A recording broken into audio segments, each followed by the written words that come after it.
Hi, my name is Stephan. I'm a creative woodworker and furniture designer from the Netherlands.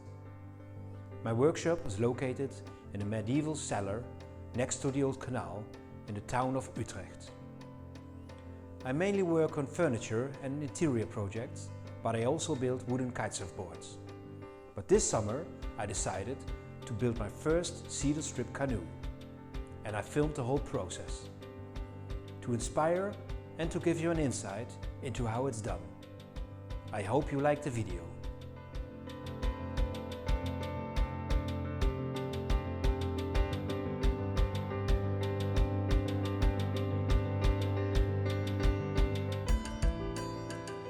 Well, I started the project by gathering information. First of all, I bought this book called Canoe Craft, which has, besides a lot of text, also has interesting pictures and drawings in it. This seemed very helpful during the project, and I can surely recommend buying this book. Besides that, I watched a ton of videos on YouTube. I also bought a drawing from a company called Northwest Canoe.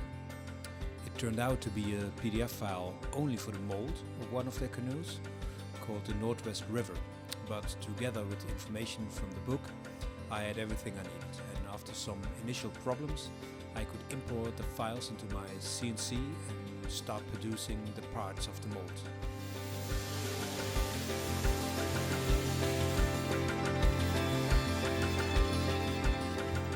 A big benefit of having a CNC is the preciseness of the parts for the mold, what makes the build much more easy, of course, though I'm sure you can easily build the mold by hand as well.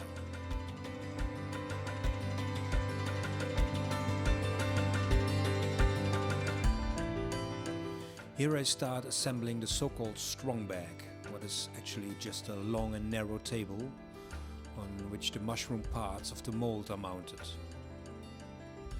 The strongback must be very stiff and straight, and I used a laser to measure its accuracy and to place it level on the floor, and then I even fixed it with some screws.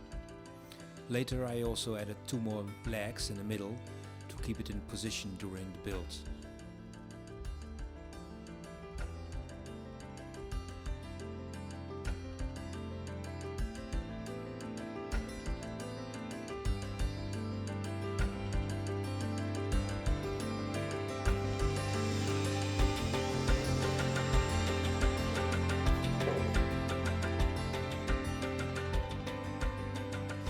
That is when I start adding the mushrooms to the strongback.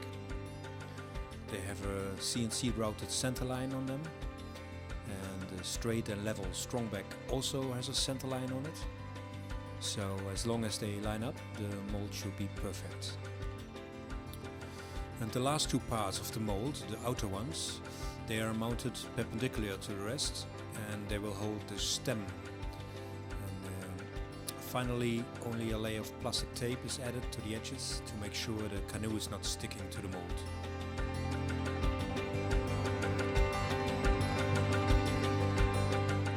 Once the mold is ready, you can already see the shape of the canoe in it.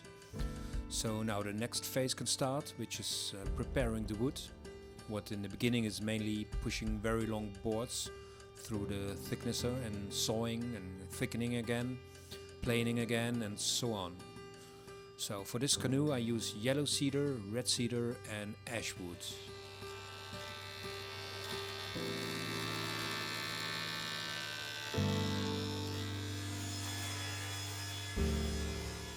Here I start producing the strips for the stems. The stems are like a bumper for the canoe, the most front and rear part, and they are also the endpoints for the strips of the hull. So it's quite an important part of the canoe construction wise, and therefore these parts are made out of the strong ash wood.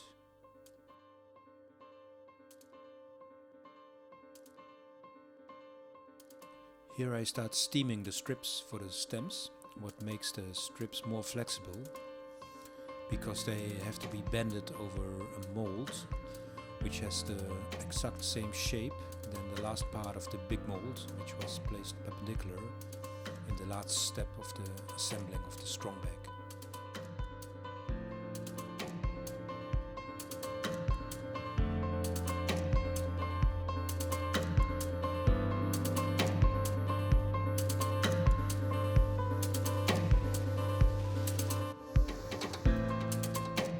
After drying and curing in this position for 24 hours, some epoxy is mixed with some sawdust to glue the parts of the stem together. The stems consist out of two parts, an outer and an inner stem. And to make sure they are not sticking together, I placed a layer of plastic tape between them.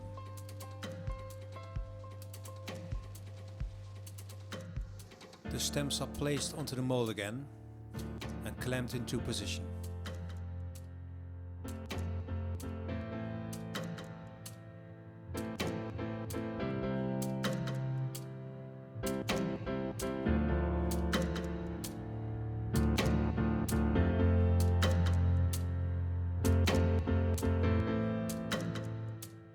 When the epoxy is dry, what takes another 24 hours, I release the stems from the mold and separate the two parts from each other.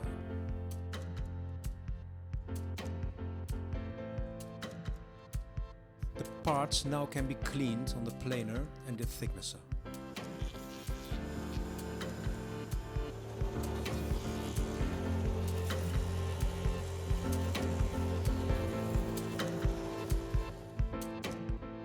The mold must be adjusted just a little more to make room for the stems.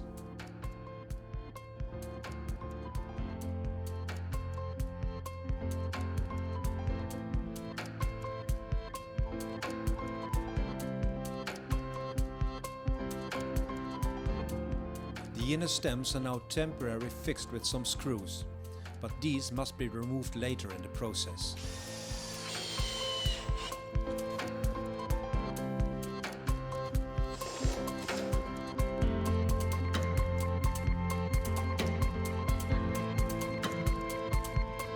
Now the inner stems must be shaped according to the angle in which the strips of the hull arrive.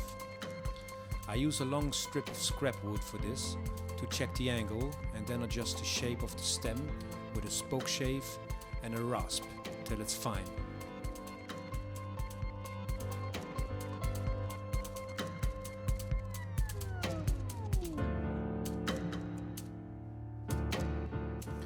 Once the stems are in place, I continue producing the strips for the hull. That means endless meters of sawing. For this canoe, I need 80 strips of 5 meters each, so that's at least 400 meters of strips. And when the strips have been sawn, they also have to be profiled. One side is hollow and the other is round, so that's 800 meters of milling. That took me a whole day.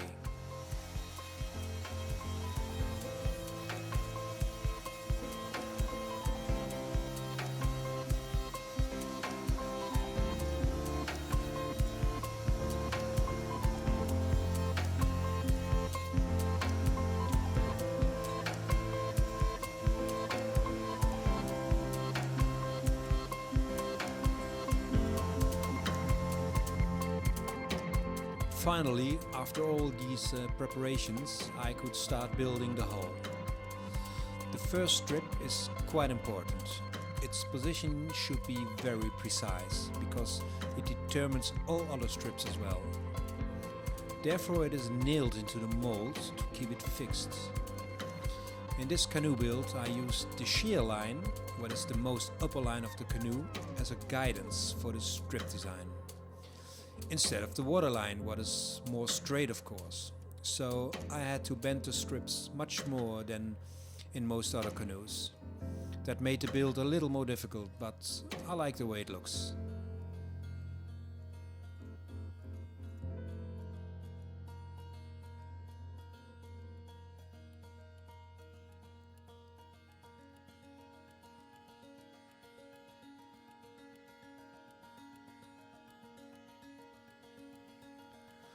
Once you start to glue strip on strip, you have to protect the edges of the hollow profile from the pressure of the clamps or tape. I used small 6mm wooden dowels for that, and this worked quite well. One more thing to mention is when you place the first strips, make sure that the hollow side is pointing up. Because of that, you could easily put glue in the hollow side of the strips and it will stay there till the moment you press the next strip into it. I used waterproof D4 wood glue to glue the strips. Also built the hull symmetrical. So this means glue one strip on the first side and the next one on the other side. So this will make the hull grow evenly on both sides. Also you can see that after a while I started gluing several strips at once, what speeded the process a little bit up.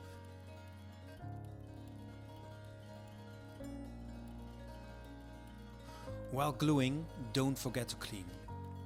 The glue will become very hard when it dries, and it's a lot of work to sand it all away. Just use a sponge and some clean water to clean the surface, and it will save you a lot of work later. And don't forget the inside.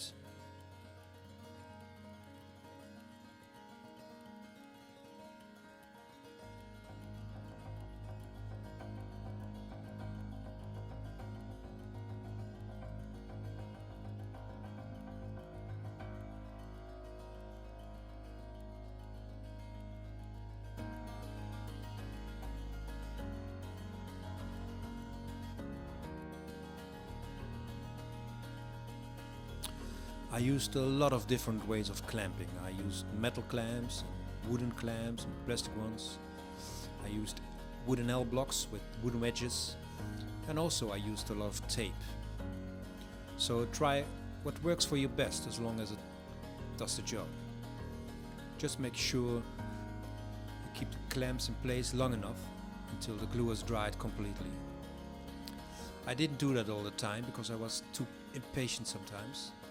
What took longer in the end and also caused some unnecessary open joints, so be patient building the hull.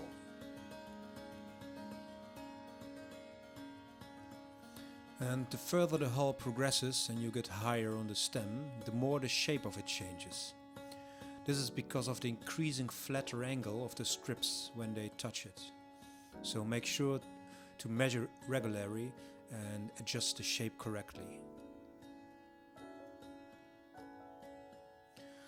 Once the two sides of the hull meet at the center line, continue working on one side of the hull only. And glue the strips until you closed one side of the hull just over the center line. And as soon as you reach that point, where the hull is just a bit more than half closed, grab a saw and cut through the center line and remove the excess strips.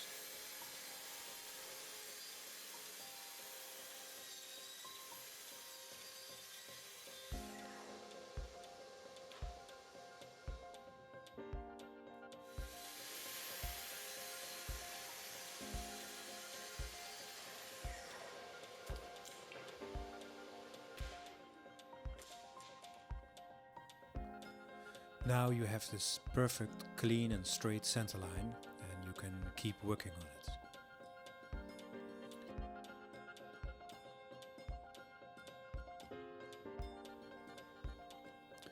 From now on you have to measure a lot more. Every strip now has its certain length and shape, so make sure you work slowly and exact. Press the strips into their position, mark it, cut it. And I use this end grain planer to adjust the angle of the strips when necessary.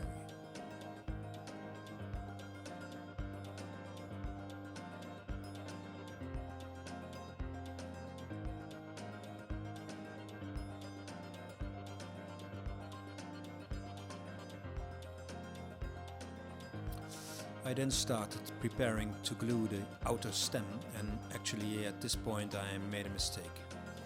I removed too much wood here. The stem should sink a little into the hull, but I flattened it too much. Well, anyways, I fixed that later by using some extra epoxy and glass and by keeping the stems a bit thicker than I intended. Here I drill holes into the outer stem for some stainless screws. The stems are glued and screwed together to make sure the connection is very strong. But before this happens, remove the screws from the inner stem, otherwise you cannot reach them anymore.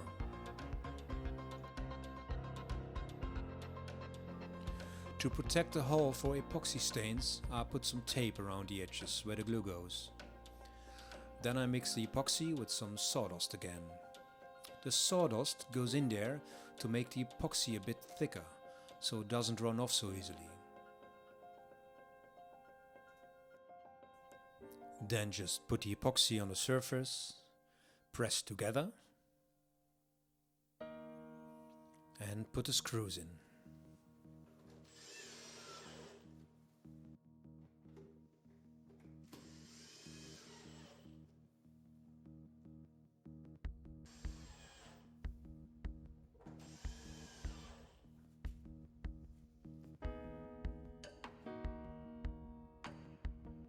Don't forget to clean the epoxy while it's still fresh. Sanding away hard epoxy is a lot of work. I even removed the protection tape so it doesn't stick on the hull with the epoxy.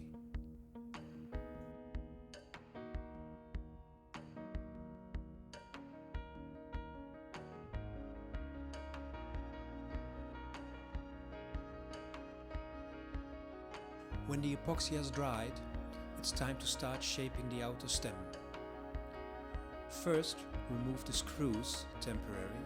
They will be placed back after the shaping. For the shape, I used the hull as a guidance. But as I mentioned earlier, I left the ends of the stem a bit thicker to tackle the mistake I made.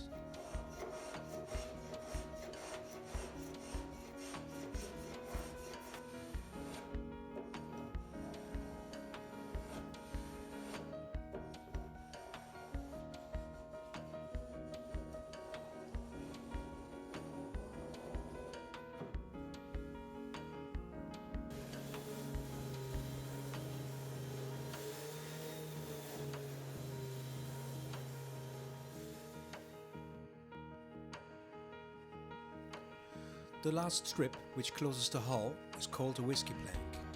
You can guess why, I imagine. Well, I had no whiskey at the time, but nonetheless I was quite happy that the hull was closed. I used PU glue for the last strip to make sure all joints were totally filled. A great moment in the build.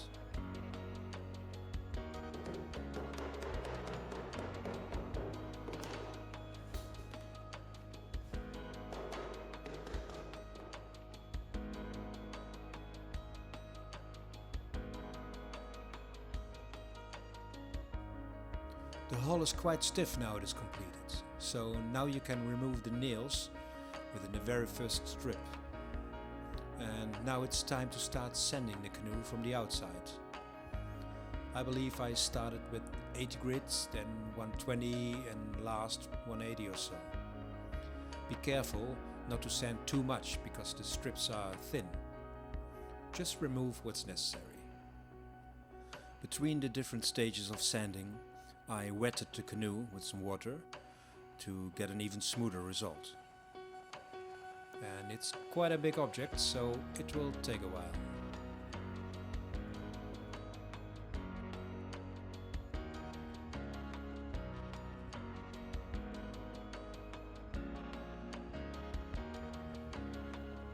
Now it is also time to put the stainless screw back in the outer stem and to produce some wooden plugs to cover them up. I drilled some 8mm shallow holes, put the screws in, and I glued with some epoxy glue these wooden plugs into the holes.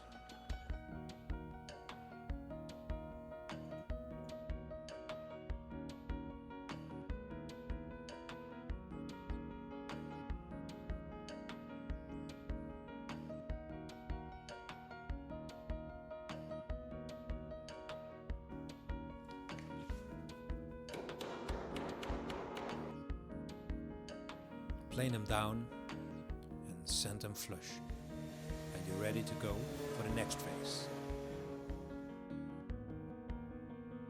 When the hull is completely finished and smooth sanded, you can start glassing. I bought 12 meters of 160 gram fabric, square woven and 150 centimeters wide. Spread it over the canoe and cut it in half. use a soft brush to wipe the fabric down to smooth it out.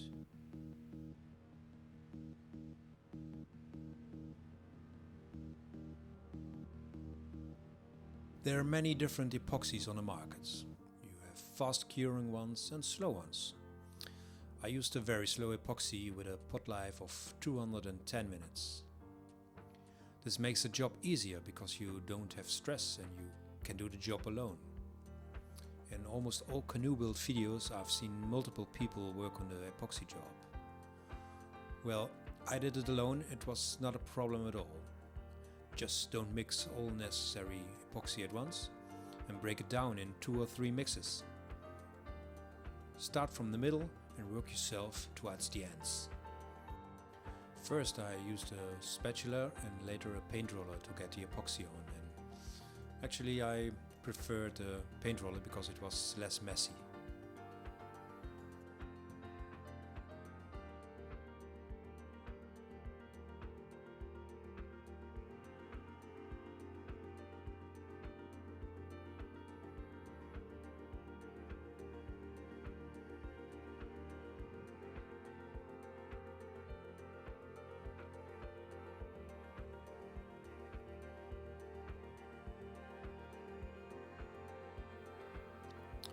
When the epoxy goes into a jelly-like state, I use the spatula to press the fabric down to the wood and push the last air bubbles out and smooth the epoxy evenly out.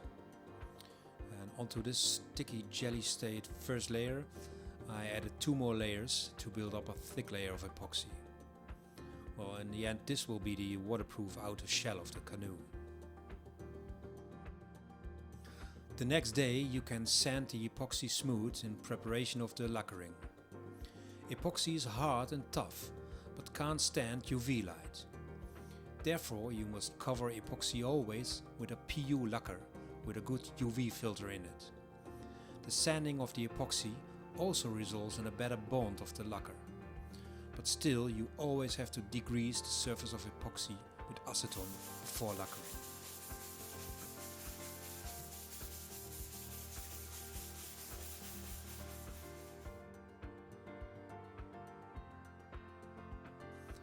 Another big moment is when you can start dismantling the mold to turn the canoe over for the first time. Just reach under the canoe and unscrew the mushrooms.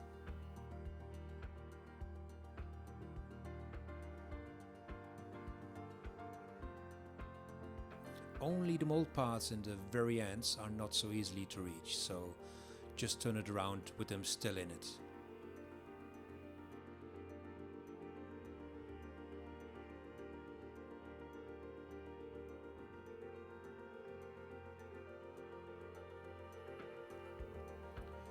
Once turned over, you can start to clean up the hull a little. Cut away all the excess glass and sand it to make it smooth. And you want to do that because the glass is a bit sharp and you will have to reach into the canoe very soon for the next phase, which is surprisingly sanding again. But now on the inside, which is concave, so it's even harder to do. And it's still a very big object, so it will take another day or so to get it ready.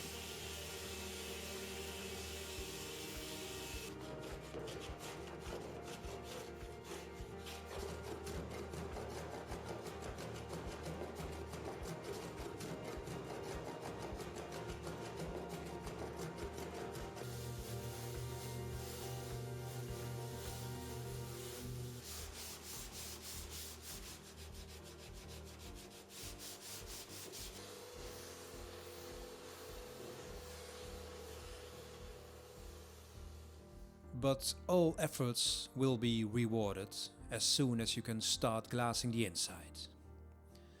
I still had 6 meters left, so I draped the fabric onto the canoe and I clamped it down to keep it in position. I used the brush again to push the fabric down and to distribute it evenly, what makes the epoxy work much easier. At the stems it's a bit tricky and you might have to cut the fabric a little to get it in place. For the rest it's the same procedure as the outside, so 3 layers of epoxy will be best.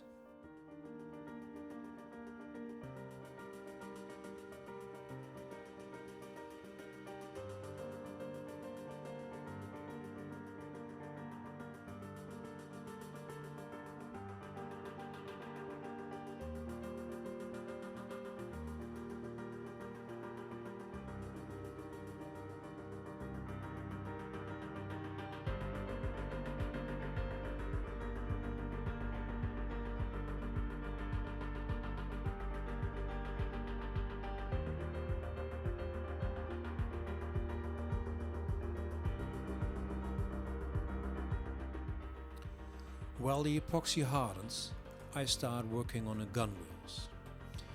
These are reinforcement strips around the canoe and consist out of two parts, an inner and an outer whale. The in whale has several shallow pockets in it to make water flow out of the hull easily in case there is any in it. I made a simple jig for this and I used a 25mm round router bit for this. After milling, I sanded the pockets to clean the cuts.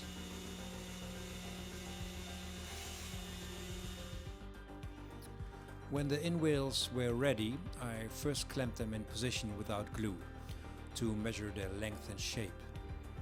They meet at the stems and they need to be pointy to fit. And as you can see, one of my inhales became a bit too short, something which will be seen forever, so make sure you work slow and exact.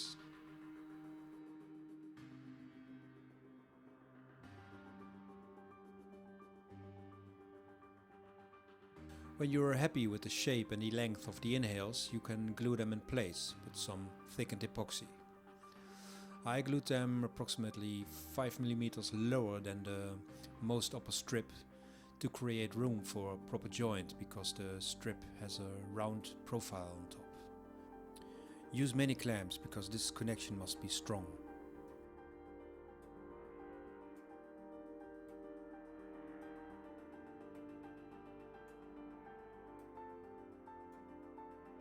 The seats will be hanging from the in whales. So, to keep everything in place, even when under pressure, I used small stainless screws to reinforce the connection. These screws will not be visible because the outwhale will cover them later.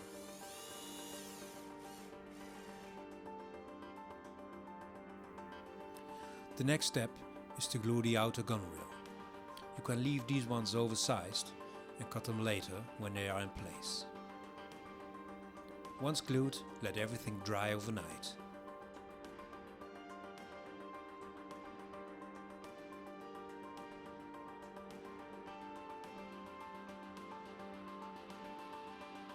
The next day you can release the clamps and start cleaning everything up.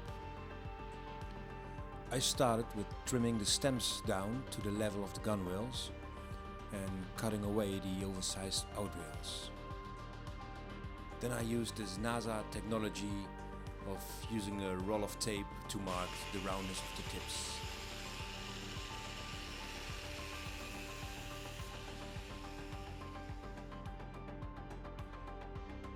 For the production of the decks, I glued some triangle pieces of ash together with a strip of walnut in the middle.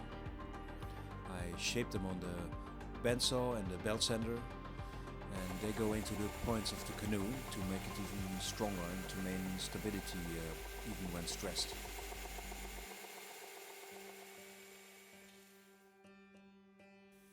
I glued them with PU glue in place and reinforced the connection with some stainless screws.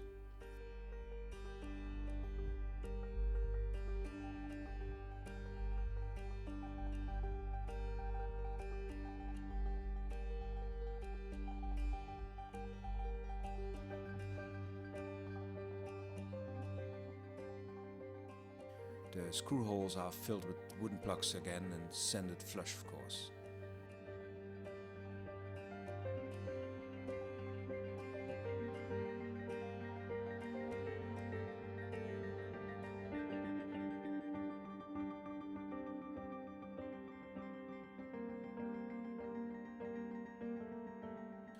Now I start working on the center thwart, what is actually a wooden stick in the middle of the canoe to give structural rigidity to the canoe, but also can be used as an extra place to sit on.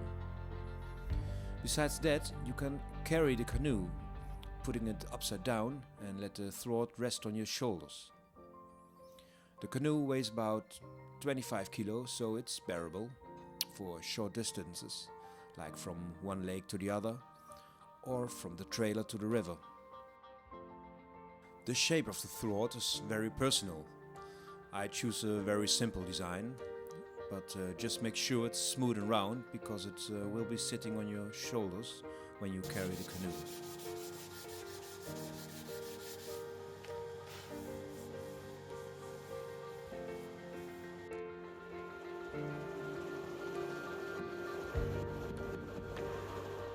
Now it was time to produce the seats.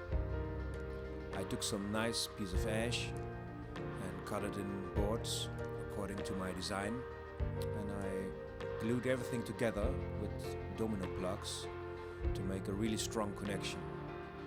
Because the seats should be strong, you will sit on them many hours.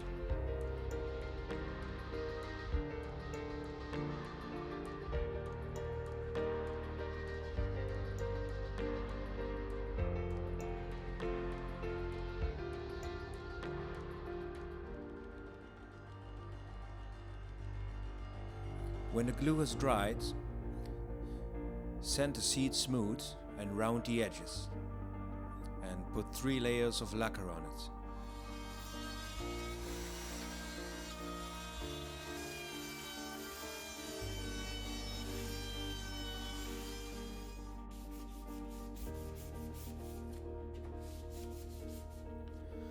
Then measure and mark every 20 mm or so the position for the holes around the sitting area.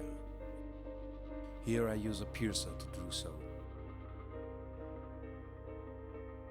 Then drill 5 mm holes through the seats and also in both ends of the thwart.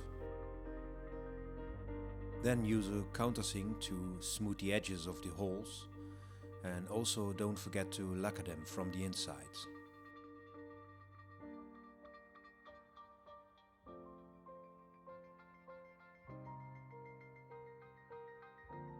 I now sanded the whole canoe one last time with grit 320.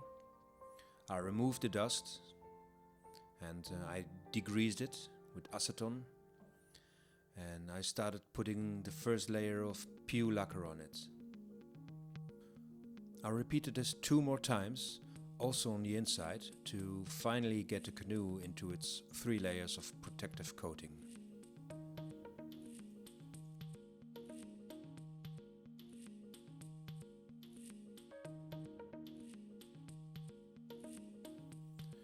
After drying, I started researching the exact position of the seats.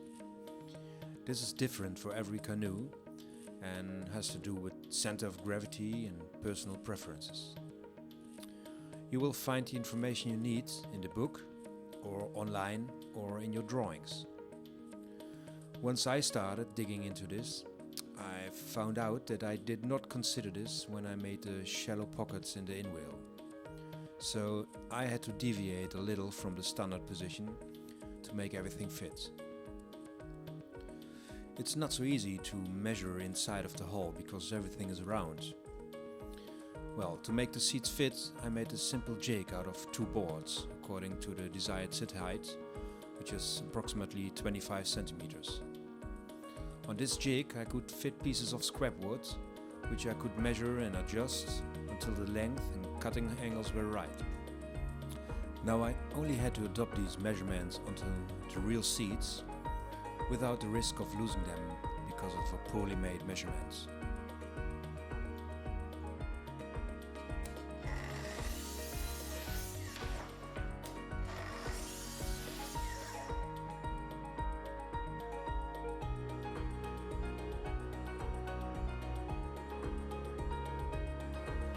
Once the seats are in the right place, I only needed to measure and mark where I had to drill the holes for the 6 mm threaded rods on which the seats will be hanged.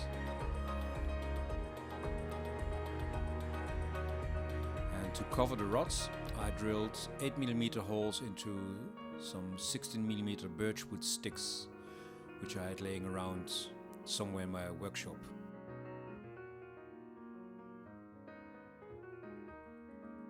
I now mounted all items together to test their strength and position, and I cutted the rods to their desired length with an angle grinder.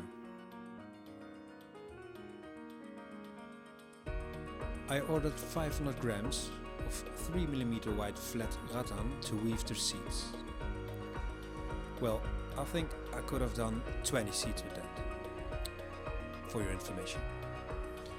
The canoe was almost ready, so I was very eager to finish the seats quickly, and I thought I could do that in an evening. Well, I couldn't. I had no idea that it would take me almost 2 days to weave the 2 seats. It's a beautiful result and it's super light and strong, but it's a lot of work, especially when, like me, you have never done it before. Nonetheless, I'm very happy to have done it once, and when you also want to try it, you can find many detailed videos about it, how to do it online. Have fun.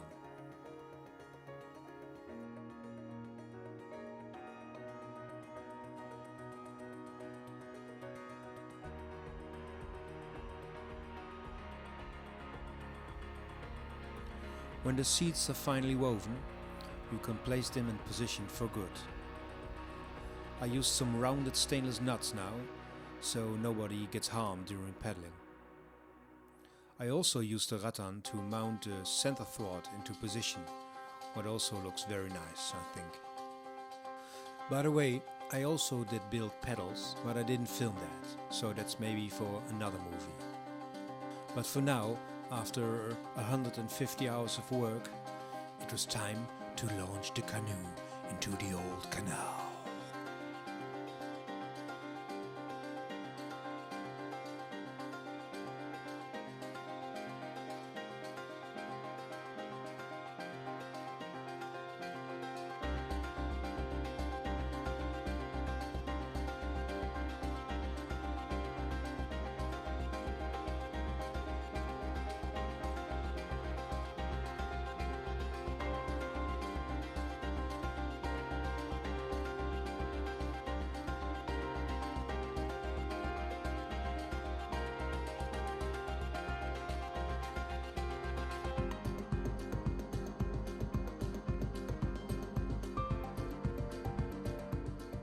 Well folks, this was my summer project for 2024.